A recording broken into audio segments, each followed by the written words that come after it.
They said the tigers were gone, that no creature that wild would ever trust a human again.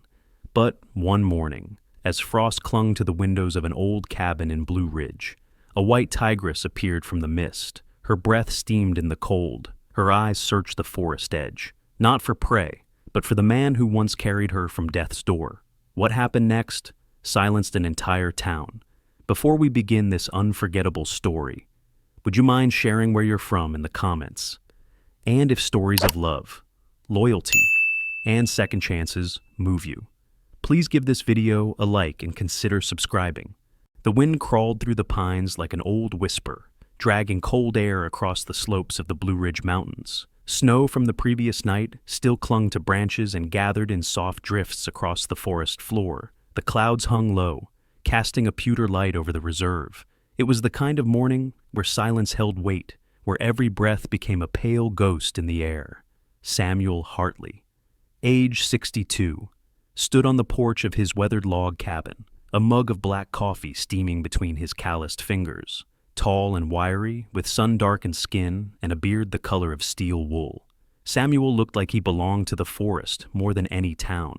His back was slightly hunched, a souvenir from decades of patrols, and his blue eyes had the kind of quiet that came from knowing too much. A retired ranger, Samuel had spent over 35 years working for the U.S. Forest Service, with 20 of those stationed right here at the Blue Ridge Wildlife Preserve. He had once been a name people in Asheville, and Boone spoke with admiration. The Tiger Man, they'd call him. Ever since the day he had helped rescue a white tiger cub from an illegal trap nearly a decade ago. That cub had become a ghost of the forest, rarely seen, but always remembered. Samuel had never married. He used to say the forest was enough, and maybe that was true, but lately, the silences had started to press in, even more than the snow.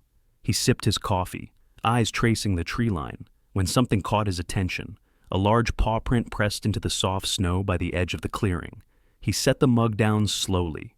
Not a bear, he muttered to himself. Too wide, too deliberate. He pulled on his thick parka and stepped down the 3 wooden stairs, his boots crunching against the frozen ground, kneeling beside the print. He ran his fingers along its edges. It was unmistakable. Tiger, and not just one. There were several overlapping tracks, smaller ones alongside the larger set. Samuel stood abruptly, heart tightening. No way. It had been nearly 10 years since the tiger rescue. He remembered it like it was yesterday, how he and 2 junior rangers had found a mother and 3 cubs caught in wire traps laid by poachers. 1 cub hadn't survived, the smallest. A white tigress, later named Tundra, had been barely breathing. Samuel had cradled her in his arms like a child while they waited for the vet. She had looked straight into his eyes then, and something had passed between them. Not fear, not anger, something older, recognition. He hadn't seen her since she was released. Until now. Samuel followed the tracks deeper into the trees, his breath slowing, careful not to spook anything. The air held that sharp stillness, the kind that comes right before a meeting meant to change everything. And then he saw them. Across a shallow ravine, framed by frosted spruce and wild hickory, stood a white tigress. Her fur was a shimmer of winter snow, thick and dusted with pine needles, her yellow eyes locked with his. It was her, Tundra, beside her. 3 cubs. Well, not quite cubs anymore. They were likely 6 or 7 months old.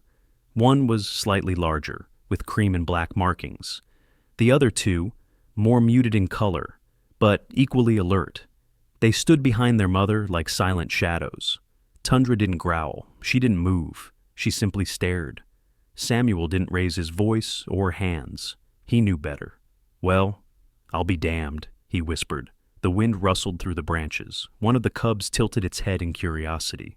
Then, slowly, Tundra took a step forward, then another, until she stood at the edge of the ravine. She didn't cross. She didn't need to. She let out a low, guttural breath, a huff more than a growl. Then, as if on cue, she turned and padded away, disappearing into the trees. The cubs followed. Samuel stood alone again. But something had changed. It wasn't just memory anymore. It was a return. The snow had not yet melted from the narrow trails that wound through the trees behind Samuel Hartley's cabin. The sky was pale blue, laced with streaks of gray, and the sun hung low, casting a long shadow over the clearing where the pines whispered. It had been 4 days since Samuel saw Tundra and her cubs, yet the memory clung to him like the cold, quiet, firm, undeniable. He hadn't spoken of it to anyone, not even to her.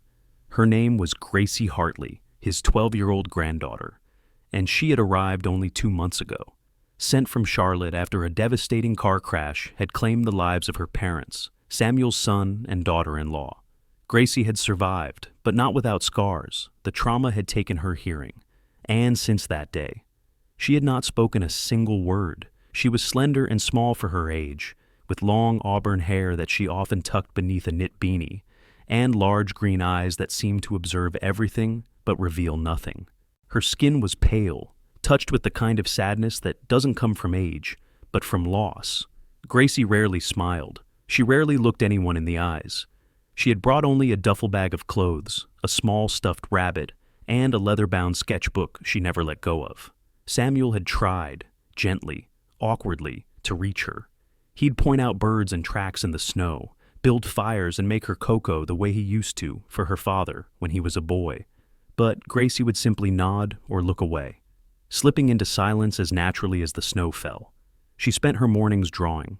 The worn pages of her sketchbook slowly filled with mountains, trees, and small animals she saw from the cabin window. But nothing truly changed until that morning. Samuel had gone into town for supplies, leaving Gracie with a thermos of soup and a note on the table. Stay close to the cabin. The snow's heavy, and the forest deeper than it looks. But something had pulled her. Gracie had wandered farther than she ever had before, the sketchbook clutched to her chest, her boots leaving delicate prints in the white powder. The woods did not frighten her. They were quiet, like her, safe. The wind made no harsh sounds, only rustled through branches like soft voices. Then she saw it. At the base of a low hill, tucked beneath a fallen pine, lay a young tiger. Its cream and black fur stood out against the snow. The animal was breathing heavily. One of its front legs curled unnaturally beneath it. Blood, dark and dry, matted its paw. Its golden eyes met hers. Gracie froze. The tiger didn't move, didn't growl. It simply stared at her, as if waiting. She looked down at her sketchbook, then slowly approached. No sudden steps, no sound. When she reached the edge of the hollow, she sat cross-legged, pulled a pencil from her coat pocket, and opened the book. And then, with the wounded cub watching her, she began to draw. She started with the curve of the animal's back, then the shape of its eyes. Her fingers moved like they had found purpose again. The world faded away. The silence wasn't empty anymore. It was a conversation. The tiger blinked but didn't stir. Its breathing remained steady. Then, from the trees behind, a larger shadow moved. Gracie's pencil stopped. Tundra stepped from the pines like something carved from the forest itself. Her white fur was dusted with snow, her body massive yet calm. She made no sound, no threat. She looked first at Gracie, then at the injured cub, Maple. Though Gracie didn't know that name yet, for a moment, predator and child faced each other. The tiger's eyes were ancient, wild, yet familiar. Tundra slowly lowered her head, exhaled a soft breath, and settled beside Maple. She licked the cub's ear, then turned her gaze back to the girl. Gracie didn't move. She simply flipped the page and began drawing again, this time capturing them both. After several minutes, Tundra rose and gently nudged Maple, helping the cub stand. Maple whimpered but obeyed. Together, they disappeared into the woods. Gracie remained there for a long while, even as the cold nipped at her fingers. When she finally returned to the cabin, Samuel was already back, placing logs by the fire. He turned quickly at the sound of the door creaking open. "There you are," he said, trying not to sound as worried as he felt. "Where have you been?" Gracie didn't reply. She walked to the kitchen table, sat down, and opened her sketchbook to the page with the white tiger and the cub. Then, she turned it toward him. Samuel blinked. He sat beside her, silent. "Well," he said at last, voice husky. Seems they remember us. Gracie met his eyes for the first time, and nodded, that night. While Samuel stirred stew over the stove, Gracie sat near the fireplace, sketching by lantern light. The lines were softer now, the shapes more sure. Her silence wasn't a prison anymore, it was becoming language. The morning after, Gracie showed Samuel her drawing of Tundra and the injured cub. The forest felt different, not quieter, never truly quiet in winter, but more alive, like something beneath the snow had begun to stir. The old ranger noticed it first in Gracie. She rose earlier now, sometimes even before the stove had warmed the cabin, curling in the corner with her sketchbook. Her drawings grew bolder, no longer just trees and shadows, but eyes, claws, fur patterns. Samuel noticed how often she returned to the shape of Maple's limp paw, the watchful calm in Tundra's gaze. It was a Tuesday when Samuel saw something that rattled him. He had been hiking a perimeter trail near the creek just before noon. Snow had melted enough to expose soft patches of earth, and there, caught against a mossy rock, he found a long coil of steel wire, rusted, looped, and barbed, a snare. He knelt beside it, squinting, just beside the wire. A few faint orange-white hairs clung to the edge of the bark. They didn't belong to any local animal. His jaw tightened. Poachers. He brought the wire home wrapped in a feed sack. That night, he placed it on the kitchen table. Gracie sat across from him, holding her sketchbook but not drawing. She stared at the wire, then at Samuel.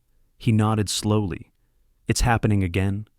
Gracie wrote something in the corner of a blank page and slid it toward him. The words were simple but sharp. They're hunting her again. Samuel hesitated, then said, maybe not yet, but someone's setting traps again. It's too close to the edge of the reserve. Gracie's eyes didn't look away. She began sketching immediately, a trap curled like a snake beneath the paw of a tiger cub. They made a silent agreement that night, a partnership. From then on, they started walking the forest together, Samuel with his worn binoculars and leather-bound notebook, Gracie with her drawings. She noticed signs he missed, broken branches that bent the wrong way, drops of blood drying black against stones. Together, they traced patterns, they logged times, marked coordinates on an old map, and began to build something that looked like proof. By the second week, Samuel decided to contact someone he trusted, Lena Prescott, a local wildlife biologist who had worked the region for 12 years. Lena was 38, tall and athletic, with copper hair always tied back in a practical braid. She had a calm confidence and a quick wit that earned her the respect of even the oldest rangers. Lena had grown up in nearby Boone, the daughter of a schoolteacher and a Vietnam vet, and her no-nonsense demeanor masked a deep love for animals, especially big cats. When Lena arrived at the cabin in her Forest Service truck, she greeted Samuel with a firm hug, then turned to Gracie with a warm smile. You must be the artist. Heard a lot about you. Gracie gave a small, polite nod, then handed Lena a copy of her latest drawing, a cub limping, a snare around its paw, and a white tiger growling in the background. Lena studied the page, then looked up. Well, this says more than any report ever could. The three of them walked the trail that afternoon, Samuel showing her the spots where they'd found wires or strange prints. Lena took photos, logged GPS data, and said she'd notify the regional office. But that evening, as the wind picked up and clouds swallowed the sunset, something changed. A roar, deep, guttural, unmistakable, rolled across the valley like thunder. Samuel froze mid-step on the porch. Gracie ran to the window. Tundra. It came again. Closer this time. Not a challenge, but a call. Samuel grabbed his coat and flashlight. Stay here, he told Gracie, though she was already pulling on her boots. She pointed to her ear, then to the woods, then to herself. She wasn't staying behind.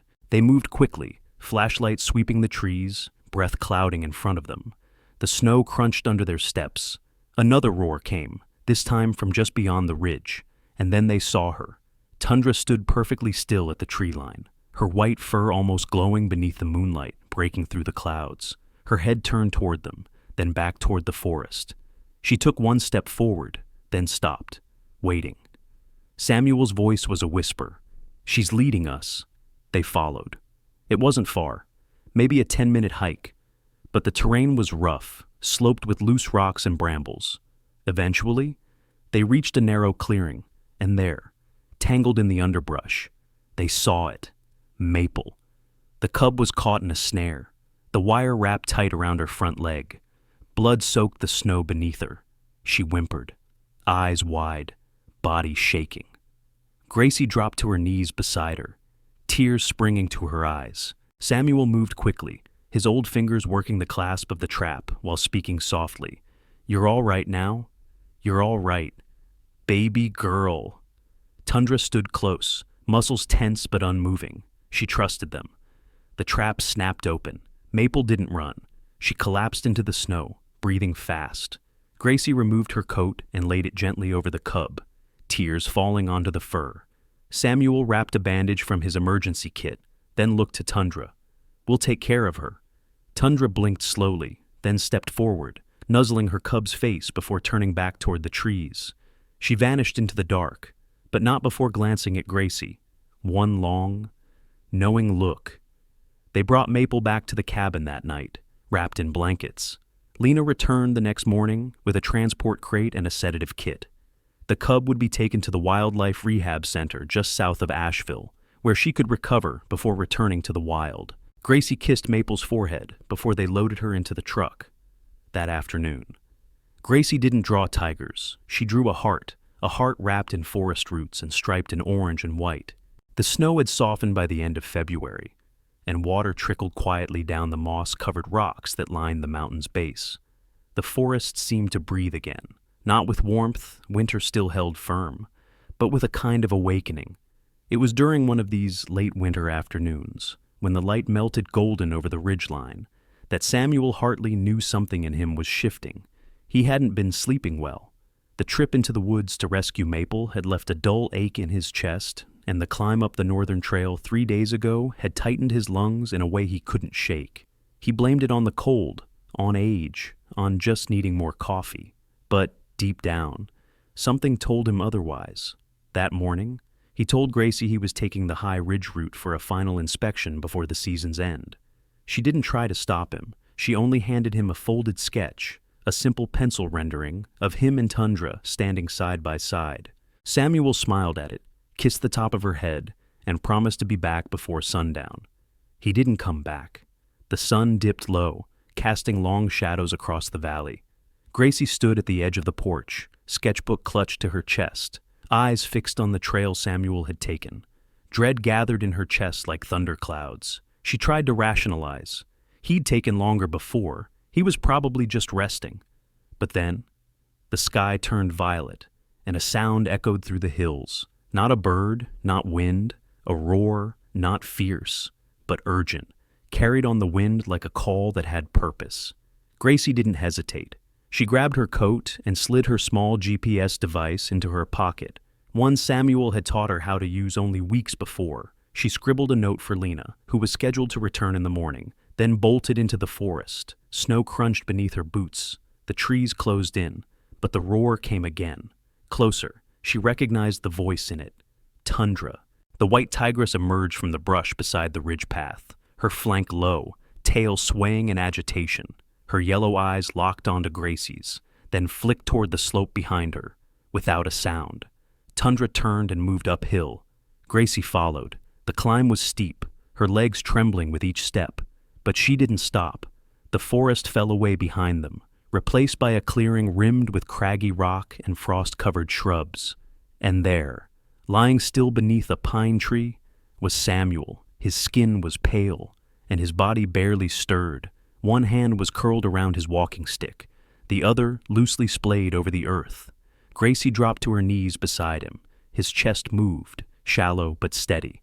She tapped the GPS device, finding the emergency beacon button Samuel had shown her. The light blinked red. The signal was sent. Tundra circled once, then lay down beside Samuel, close but not touching. Her breath came slow, deliberate, her body guarding his. Gracie whispered his name. He didn't open his eyes, but she saw the flicker of breath, the faintest movement of his lips. 20 minutes passed. Then, voices, a whirring, crunching snow. 3 figures arrived from the ridge trail. One of them, Deputy Colin Myers, a man in his 40s with a stocky build, a trimmed beard, and kind gray eyes. He had worked the nearby patrol routes for a decade and had long admired Samuel's dedication to the forest. With him was a young medic named Becca Lane, tall and dark-skinned, her braided ponytail tucked under a knit cap, and her movements calm and precise. They rushed to Samuel's side, checking his vitals. "He's stable," Becca said, her voice even, dehydrated, maybe hypothermic, but he's hanging on. Deputy Myers gently placed a hand on Gracie's shoulder. "You found him just in time." Gracie didn't speak. She only pointed to Tundra. The tigress stood slowly, watching the humans with ancient eyes, then turned and disappeared into the forest. One final look tossed over her shoulder at the girl and the man she'd protected. Samuel was taken to Asheville Regional Hospital that night.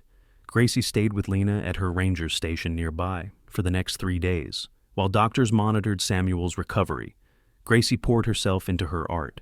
Each morning, she visited Maple, now fully stabilized and walking again, at the rehabilitation center. The young tiger perked up whenever she approached, nuzzling against the fence, letting Gracie sketch every new detail of her healed body.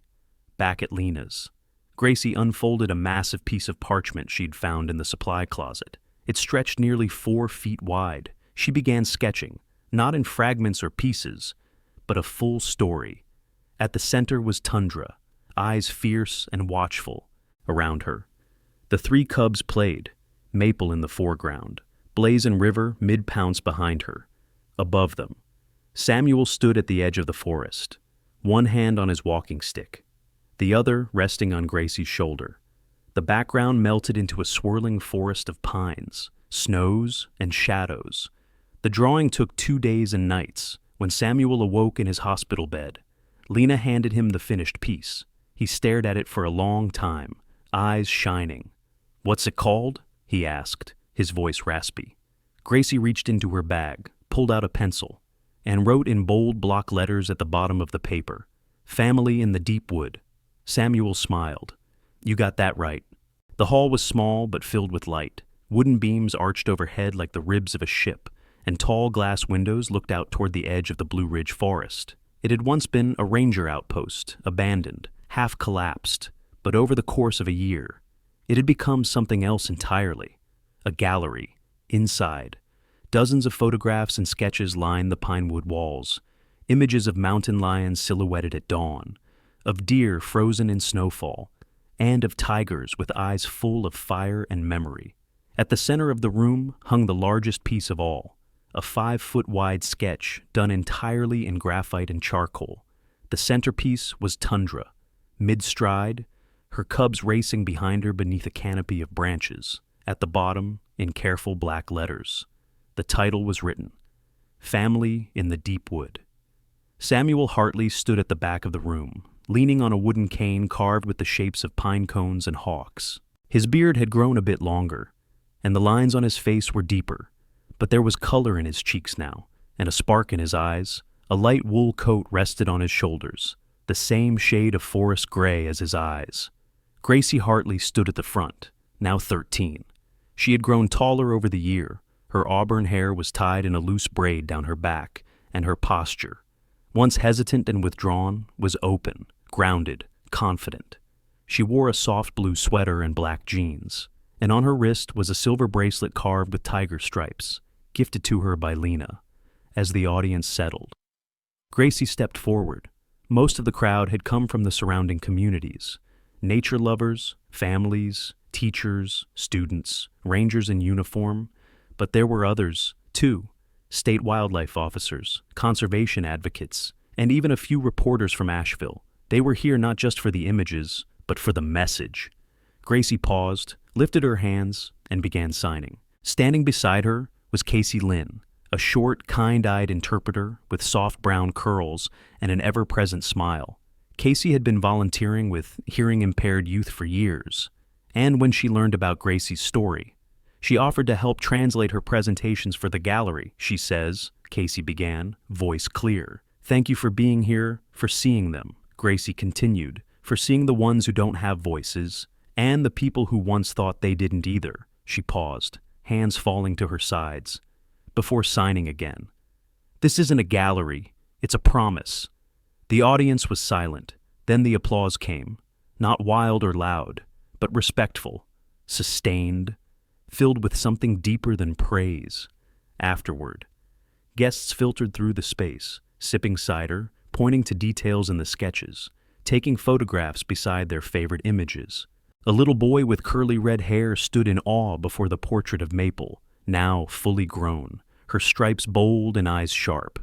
Samuel walked slowly along the walls, stopping at a photo Lena had taken of him and Gracie a month ago, sitting on the cabin porch. A drawing between them, steam rising from mugs in their hands. "Your granddaughter," said a voice behind him, "is extraordinary." Samuel turned to see a woman in her 50s, tall and angular, with dark gray curls tucked under a wide-brimmed ranger hat. Marcia Talbot, Regional Director for the Appalachian Wildlife Preservation Fund. She had a firm handshake, a direct tone, and a heart known for cutting red tape when it meant saving a life. "She's the one who changed everything," Samuel said quietly. "I just held the door." Marcia nodded, and she walked through it with a tiger. Evening came fast, as the crowd began to thin and the last guests wandered toward the parking lot.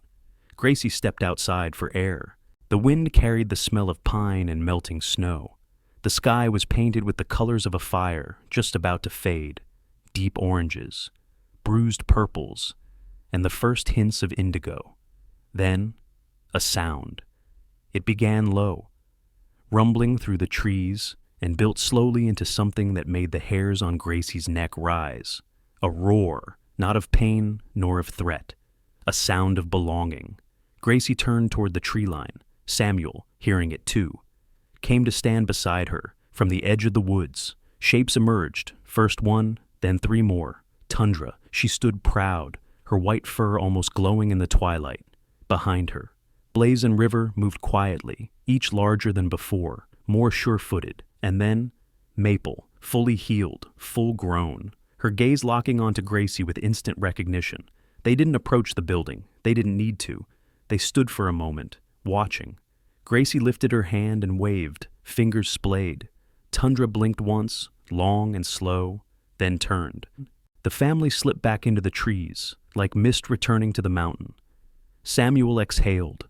"I think they know," he said. Gracie smiled and signed slowly. They always knew. The stars began to appear, one by one, and in that small corner of the world, on the edge of the forest, under a sky turning to velvet. A girl who once lived in silence had helped the world hear a different kind of voice, a roar that was not of power or fear, but of thanks. Sometimes, the greatest miracles come not through thunder or fire, but through quiet footsteps in the forest, the steady trust of a wild heart, or the healing silence between a grandfather and a child. What happened between Samuel, Gracie, and the tigers wasn't just a story about survival. It was a story about second chances, silent prayers, and the invisible thread that connects all living beings. Maybe it was God's grace that guided Tundra to roar at just the right moment. Maybe it was no accident that a girl who had lost her voice found it again in the company of those who never spoke words. And maybe, in a world that so often feels divided, God's miracles still appear in the most unexpected places, between generations, across species, through sketches on a page, and roars that echo in the soul. If this story touched your heart, we ask that you share it with someone who needs hope today. Leave a comment below and tell us what part of this journey stayed with you the most, and if you believe that God's love can move even the wildest of hearts. Write amen in the comments. May the Lord bless you and your loved ones with peace, compassion, and the quiet kind of strength that changes the world, one small act at a time. Please don't forget to like, comment, and subscribe to our channel for more stories that lift the heart and remind us that grace is everywhere, even in the deep woods.